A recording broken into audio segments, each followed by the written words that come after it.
This is Furman Park, which is a park in my neighborhood that has a few Pokemon spawns, but it's never been anything special. Yesterday, as I was passing by, I noticed an Ammonite on the sightings list, and that's something I've never seen here at this park before. So it got me curious. We were already on our way to another nest, so I didn't have time to stop and check it out, but today I'm here to investigate.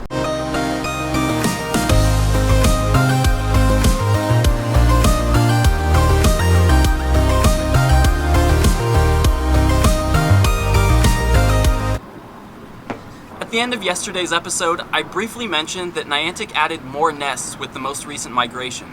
So it's possible that Furman Park has become an Ammonite nest. I mean, I think this pretty much confirms it. Ammonite cluster spawn here at the park where I've never seen Ammonite before. So before I run out of time, I'm just gonna catch both of these.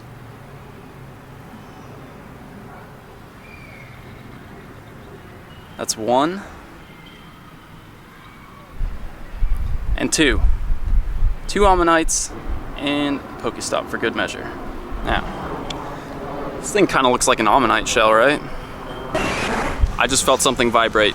Cassie says it's an Ammonite, but my eggs are hatching, so let's do this. Is it 10K or 5K? Tentacool! Ooh, I wonder if this one's better than the one I hatched yesterday. I don't think it is. Nope. Who else? Oh, there is an Ammonite there. Could just try to catch it with Go Plus. Hopefully that works out. Meowth. Feeling for vibrations. Got it. Got the Ammonite. Alright. That's a Meowth. Ammonite was caught. And another one just spawned. So definitely a nest here at Furman Park. Downy, we finally got a nest. Come check it out. Cubone, okay. Paris, okay. I do like Parasect. I would like to have more with Bug Bite and Solar Beam. I'm just gonna try to catch this one with Go Plus too. Sandshrew. I'm still looking for a Sandslash with the moves that I want. Did I get this one? What? I don't know. Something else is vibrating. Is this one worth evolving? Yes. Hopefully I can get the Sandslash that I'm looking for. Ammonite ran away. Bummer. Alright, that's the eggs. That's an Ammonite nest. We're gonna continue on, not all the eggs. We're gonna continue on to get some breakfast at one of my favorite spots in Downey. And they really don't speak much English here, so I have to practice my Spanish every time I go in. But best juice in Downey, I think. Way cheaper than any juice bar.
Look at this, $5.50. This would cost like 10 bucks at a hipster juice bar.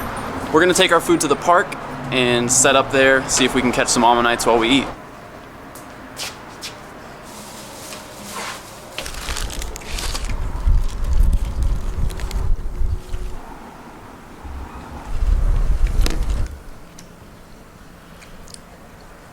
This park used to be so dead, to quote Cassie.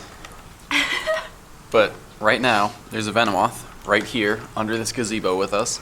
There's also a Dugtrio on the sightings, and as we've confirmed already, it's now an Ammonite nest. Oh, there's a... Oh, what? Nothing. Oh.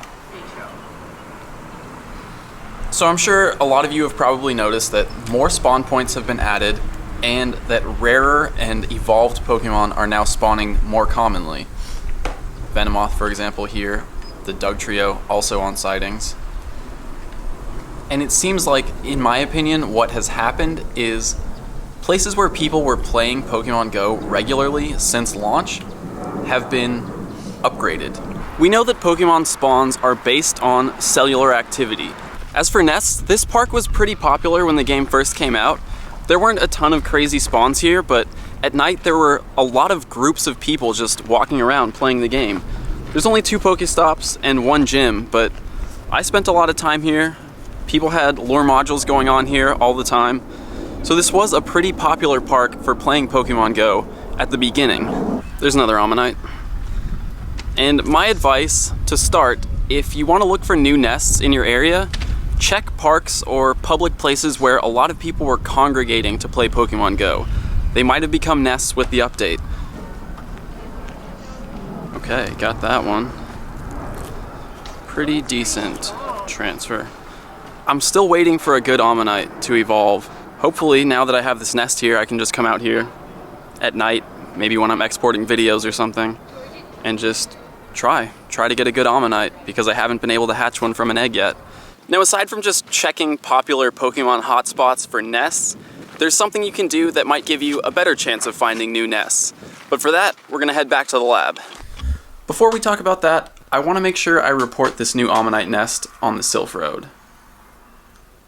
So here we go. I can see that someone has already submitted a report. Someone submitted a report that they saw a cluster spawn here, so I'm gonna add my report to that. I did see a cluster spawn of Ammonites as well. Cluster spawn near playground. Submit. So there it is. If you're in Downey, make sure to check out the new nest. Now, let's talk about how you can find potential new nests in your area. A Redditor named N. Mitchell has created a query for OpenStreetMaps that looks for possible areas for nests. OpenStreetMaps, if you're not familiar, is like an open source version of Google Maps. Think of it like Wikipedia for maps. People can contribute data, and places on the map have tags that specify what type of land it is or what the land is used for.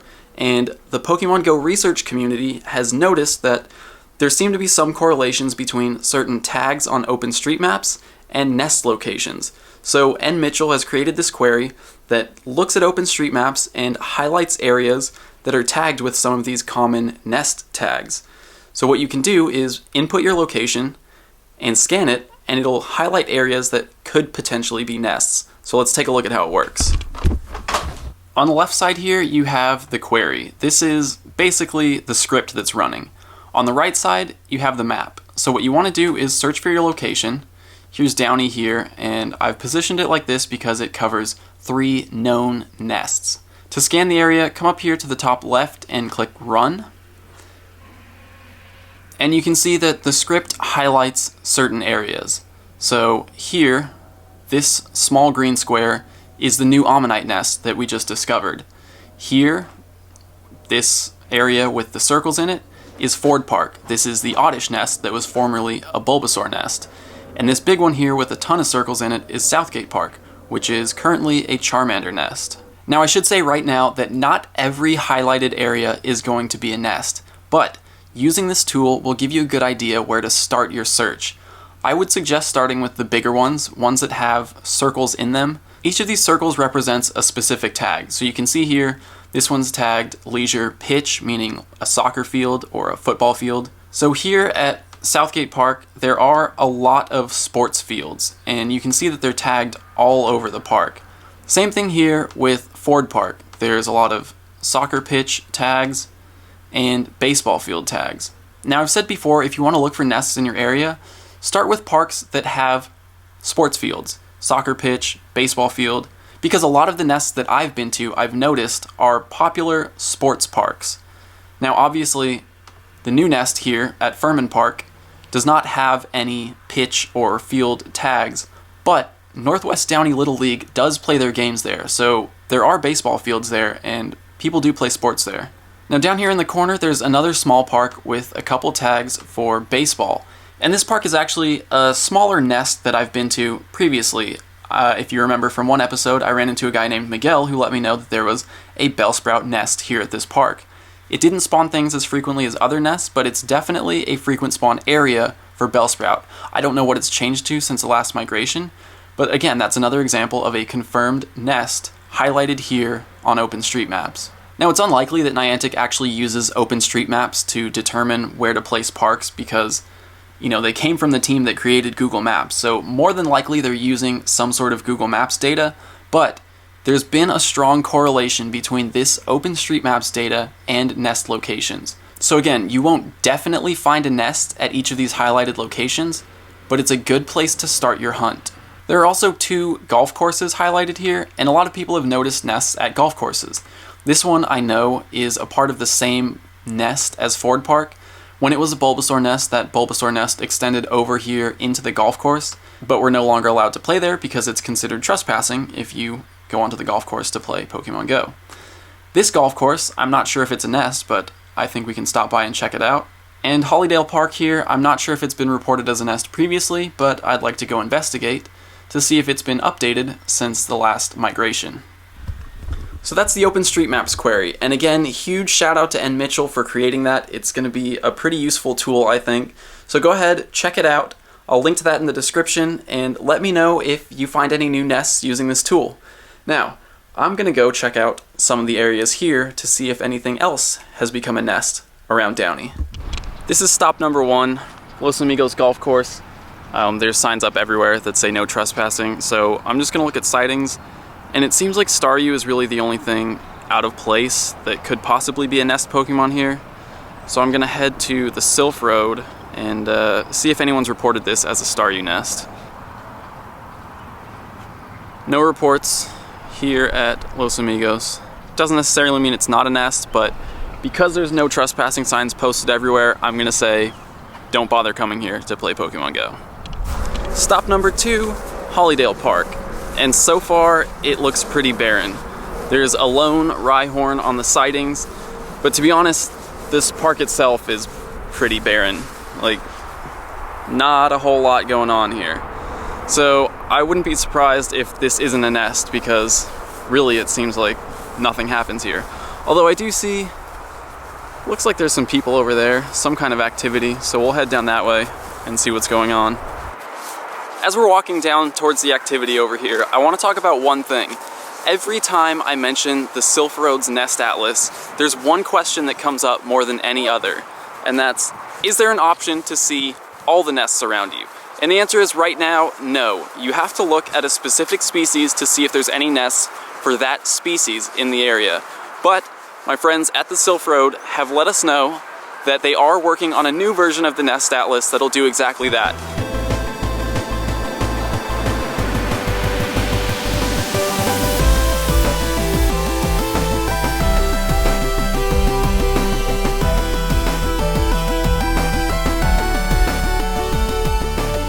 Down here at this end of the park, there's actually some stuff going on. It looks like a lot of soccer practice.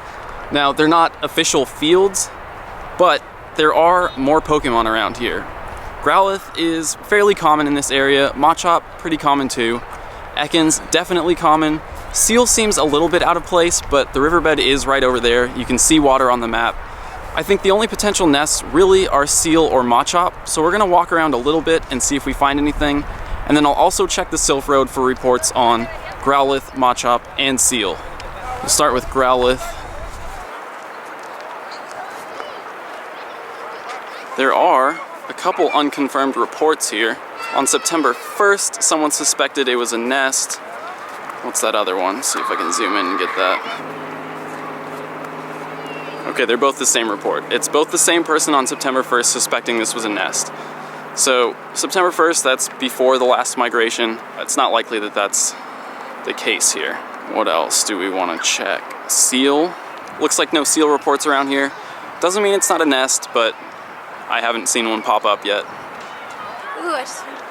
What? No, I just got a with good IVs. Really? Yeah. The one that you caught today? Yeah. How come I didn't get one with good IVs? Is that the one that got away from me? That one had 659 CP that escaped from me. And if it's that one with good IVs, I'm gonna be a little bit upset with my Go Plus. Anyway, it looks like no seal reports here either. Doesn't mean it's not a seal nest. It could have become a seal nest recently, but I still haven't felt any notifications from Go Plus. No Pokemon popping up yet. The last one I want to check is Machop, or Machop, right? It's looking like no Machop reports either. So I don't think this is going to be a nest. Oh well, we tried. Cassie has a 10K hatching. Let's see what it is. Oh, sorry. What happened?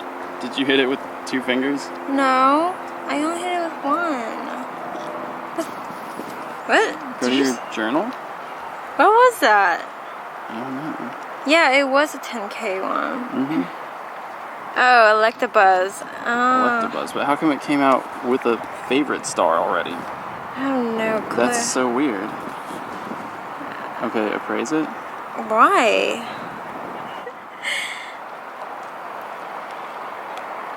Oh, not perfect. Almost perfect. But why? Who favored it? Yeah, that's really weird. I don't know. That Electabuzz hatched with a favorite star already. I thought maybe it like had perfect IVs and the game was letting her know, but it does have close to perfect. HP and defense are both 15, but I don't know.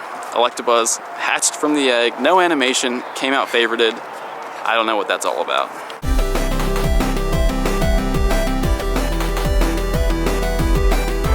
I just went to the bathroom over there, and it seems like all the Pokemon are spawning right in that area by the bathroom, by the handball courts. Rhyhorn, Seal, Geodude, we're all right there. But I also ran into my new friend Hector, who told me that this is actually a Growlithe spawn area, frequent spawn area, and that he has 4 Arcanines just from coming to this park. So we're not seeing many today, but it's possible that this is a frequent spawn area, although at a pretty low rate. Although looking on the map now, I do see another Seal on sightings, so I'm curious. Oh, it just disappeared. I wonder if it's back by the bathrooms. Ah, Seal's back. Seal's back. It could be a Growlithe nest, like Hector says. It could be a Seal nest, because this is the second Seal that I've seen now. No other water types, even though there is water right over there. The park is pretty big and spread out, so it might be hard to track down frequent spawns to actually determine whether or not this is a nest, but the 2 Seals kind of makes me wonder, because like I said, body of water, sort of over there, no other water types spawning. I'm not gonna say anything for sure, but if you're in the area, come check it out, Hollydale Park. Let me know if you find a lot of Growlithes or a lot of Seals. A Pokemon spawning, my egg is hatching. I didn't see what it was. But this is a 10K, it's an Eevee. That's a good Eevee. That'll become an Umbreon or an Espeon, and that's the Graveler. Great. So helpful. Oh, it escaped. I missed. Maybe try a Raspberry, because I have over 100 of them. And I'm getting low on Pokeballs, which is not good. I'm really gonna run out of Great Balls on this Graveler. What's the point? I'm too far in. Excellent. I better get it on that. Got it. Okay, let's see if it was worth it. Really strong. I don't know. It's okay. Rock Throw, Stone Edge. Okay, so I'm not mad at that. It's an 819 CP Pokemon with 2 Rock type moves that both benefit from Stab, so that could actually be useful in battle against Fire, against Flying, and against Ice. Not bad. Alright, we're back in the car. That's going to be it for new nests. We did find 1 new nest for sure today, and it's possible that this park here, Hollydale Park, could be a nest. So if you get the chance, come check it out. Let me know what you find. And also, check out that OpenStreetMaps query to see if you can find any potential nest locations near you. And again, let me know either in the comments or on Twitter if you find any new nests. Thanks for watching, guys. I'll see you tomorrow. According to the reports on Reddit, it seems like nests have changed randomly this time. With previous nest migrations, Pokemon in a specific nest generally change to the same nest afterwards, meaning every Machop nest changed to a Bellsprout nest, for example. With this migration, that's not the case.